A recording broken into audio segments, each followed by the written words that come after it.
Greetings from YouTubeville. Once again, Danny Savage, Draft Guru. Once again, still rocking the best beard on YouTube. Like, sub, and subscribe. It don't cost a dime. So, week one college football, we're going to talk about weekly risers that I've seen. First team we're going to talk about, and it's hard for them to rise when they're like the number one team in the country, is Georgia. But the way you got to look at it is Georgia laid a beating on Clemson, and Georgia had 7 starters suspended. That's right. Georgia was missing 7 starters, and they destroyed Clemson. So imagine if they had those 7 starters playing. They could have hung 40. They could have hung 40 points on Clemson, 50 points. So I know, like I said, that it's hard for Georgia to rise, but I just wanted to throw them in there because, like, imagine if they had those starters. Next team is Iowa. It seems like Iowa finally has an offense. Iowa's always has had pretty much the top rated defense in the Big Ten. And for the last few years, they go like 10-2 every year. And they're cool with, if they can score 17 points, they'll win because they'll hold the opposing team to 7 points. So, but now,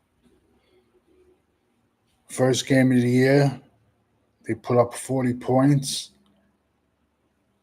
If I'm not saying they're going to put up 40 points week in and week out, but even if Iowa can put up a 28 points weekly, bro, they're going to be a scary, scary team. They're a very scary underdog. They can be. And I spoke about them in the summertime. Next team I'm going to talk about.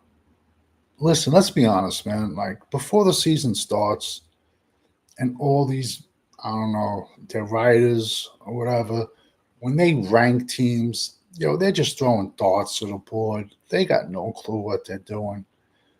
They had Miami ranked 19th when the season started. And Miami went out there and destroyed Florida Gators in the swamp. Miami could have put up 60 points if they wanted to. Their quarterback, Cam Ward, he's what's advertised. Did a video on him. Xavier Restrepo did a video on him. He had a sick touchdown and also had a sick 1-yard grab. 1-hand grab. Did a video on him too. So Damian Martinez, transfer out of Oregon, did good in the first half, got a little bit nicked up. They were playing him in third, but then they had him in the fourth. But it was like they were taking him in and putting him out and putting like some of the backups in. But he's legit. He's a legit player.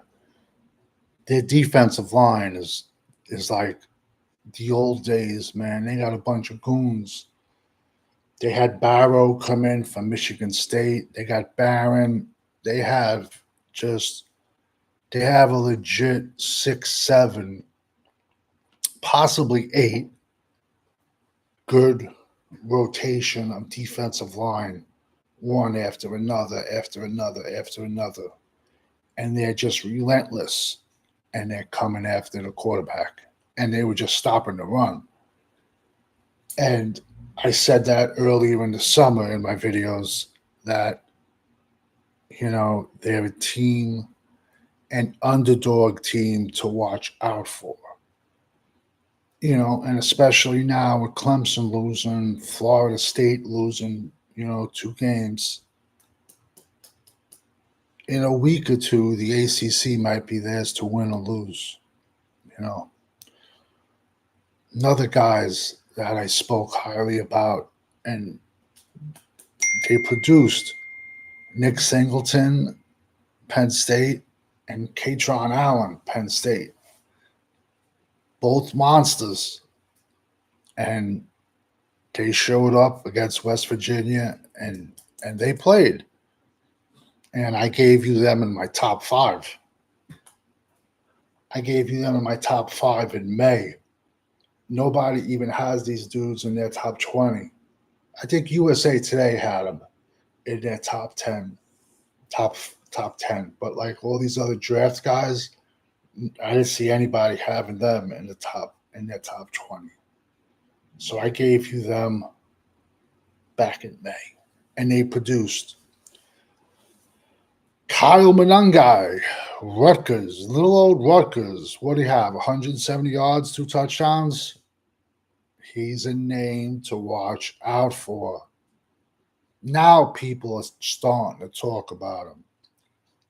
I gave him to you as a top 5 running back in May for the draft. For the draft of 2025.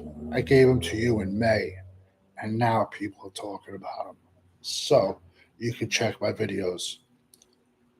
I don't see him getting out of round 2.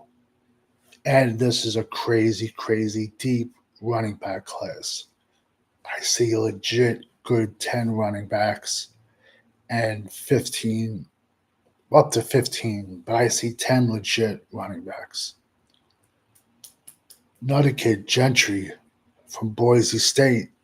I gave you him over the summer. What did he do?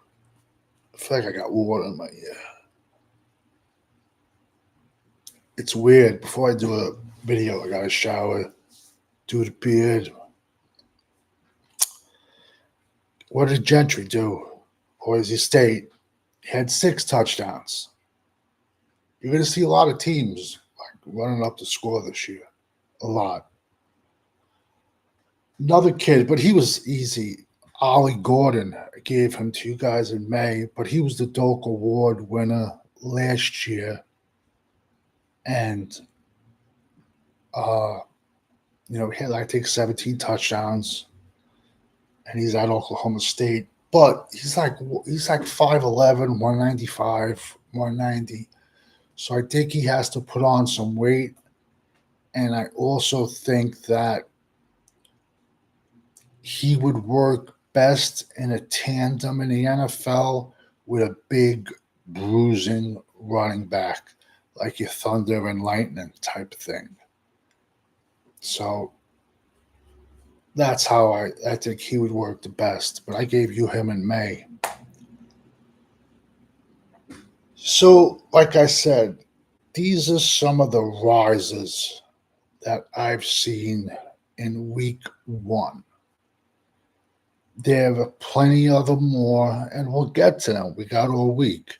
I did a video also, too, on a lot of teams and some players that fell in week 1 because some of the teams it was their second game under their belts already. And in college football, when it comes to like conferences, like you get a couple of early losses, you're pretty much out of it. So this is my week 1 rises. You're gonna get one. You're gonna get like 2 videos of this a week. 1 rises, 1 fallers. And we're gonna talk about guys who I like, and when we come to games, I'll be like, yo, look out for this guy. You might want to look out for that guy. You might want to look out for that guy. just makes the games more fun. It makes the games more fun for me, you know. But sometimes you'll be watching somebody, and then somebody else pops off the screen, and then it's like, damn, who is this kid? Then you find out, and you hope he's draft eligible, but then you find out he's only like a freshman or sophomore, and you're like, damn. But then that's somebody you have in the back of your head for next year. So when you're rocking with the GWO, it's for life. Over and out.